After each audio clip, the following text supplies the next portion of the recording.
Conocí Estados Unidos siendo un joven de 17 años que llegó a Lawrence, Kansas. No tenía ni idea cómo era ese país. En la época mía, pues, la austeridad era importante y los papás generalmente no tenían plata como hoy para mandar a los hijos, ay, vayan de vacaciones, ¿no? Me recibió la familia Henry, una familia que la universidad le había dicho, vea, cuide a estos jóvenes. Eran 4 jóvenes que ellos nos cuidaban, nos invitaban a almorzar, nos invitaban a comer los fines de semana, etc. Él, un veterano de la Segunda Guerra Mundial, ella, una ama de casa absolutamente fantástica, unos hijos maravillosos, ya mucho más grandes que nosotros. Yo tenía 17 años. Y conocí ese Estados Unidos profundo, serio, bueno, inocente, luchador, que creo que hace parte del epicentro de lo que Estados Unidos es. Hace parte de su acento neurálgico. 2 años después me fui a Texas, el sudeste. Estuve 3 años allí. Increíble experiencia. Ya era un poco mayor, ya estaba en la universidad, en dormitorio. Conocí esa mezcla de hispanidad que ya de por sí existía y convertía a Texas en un estado muy distinto. Estudié estudios latinoamericanos, donde vi profesores de izquierda, de derecha, pero había una multiplicidad de miradas que le permitían a uno crearse su propio universo. No era adoctrinamiento, como desafortunadamente muchas universidades americanas se volvieron. Ahí aprendí a conocer la comida mexicana, que hoy es mi comida favorita. Me encanta el Tex-Mex. Y Austin, que era entonces una ciudad pequeña, hoy es un emporio económico, de tecnología.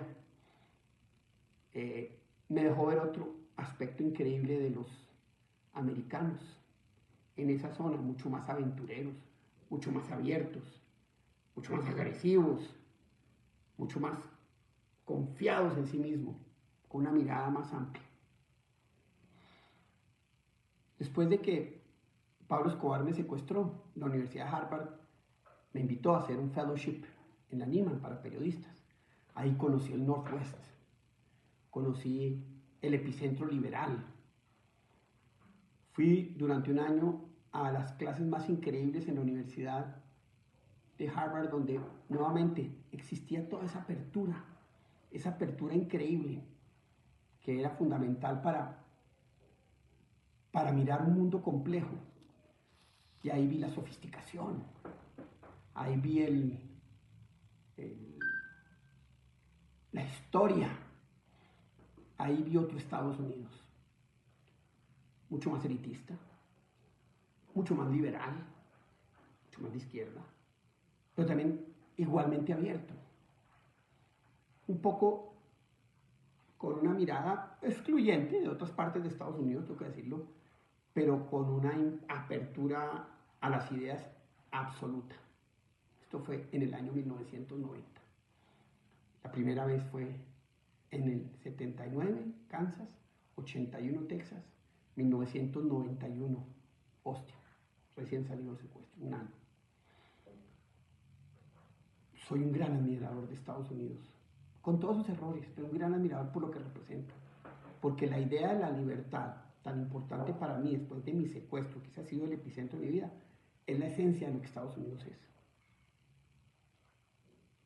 Luego, cuando fui vicepresidente entre el 2002 y el 2010, me tocó trabajar de la mano con el gobierno de los Estados Unidos y con el Congreso de los Estados Unidos. Yo era una especie de canciller y embajador paralelo, donde trabajaba todo el tema de esa relación. Increíble. Uno se reunía con los staffers de los congresistas republicanos y los congresistas demócratas y uno los podía convencer y ellos se apoyaban. Congresistas de un partido y de otro apoyaron el Plan Colombia y vieron la transformación de Colombia. Había una apertura para mirar intereses, pero también posibilidades. Entendí ese poder por dentro. Y era un poder donde si había algo que los unía y que generaba bipartidismo, era la política exterior. Pocos años después, 2018, yo terminé la vicepresidencia en 2010, llegué como embajador de Colombia en Estados Unidos. Encontré un Estados Unidos distinto. Encontré que ya los congresistas republicanos y demócratas no se hablaban. Encontré que los staffers sí. Encontré que el único elemento que unía y que unió en los 3 años que estuve la política exterior americana fue la crisis de Venezuela, la crisis humanitaria de Venezuela, el desastre venezolano. Llevé muchos congresistas a la frontera, donde vieron el horror de lo que estaba pasando, y volvía y salía una cosa muy bonita en los Estados Unidos, republicanos y demócratas, que era ese corazón, esa mirada empática, esa capacidad de ver el dolor en el otro y ver cómo ayuda. Eso seguía, pero la polarización crecía tanto que yo no decía, uy, este país no es el mismo país que conocí en el 79 cuando aterricé en Lawrence, Kansas, o en Kansas City, y soy hincha de los Chiefs desde entonces. Cuando me fui en carro manejando un carrito hasta Austin, 4 horas desde Lawrence, y ver cómo era ese mundo. Cuando recién liberado llegué a Harvard y encontré ese escenario tan increíble de inteligencia muy liberal, pero sin adoctrinar.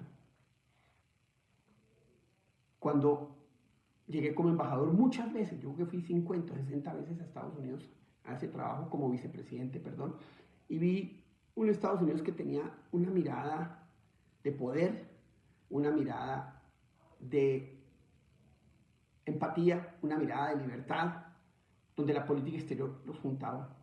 Y luego en el 2018, cuando vi ya otro país que roto, una ruptura, pero personalmente llegaba uno y entendía que ese corazón estaba ahí. Hoy, al celebrar los 250 años, quería recordar ese Estados Unidos porque finalmente esa esencia sigue. Así haya grandes divisiones, así se esté construyendo un nuevo país. Creo que Estados Unidos nunca puede olvidar lo que es, y es el epicentro de la libertad.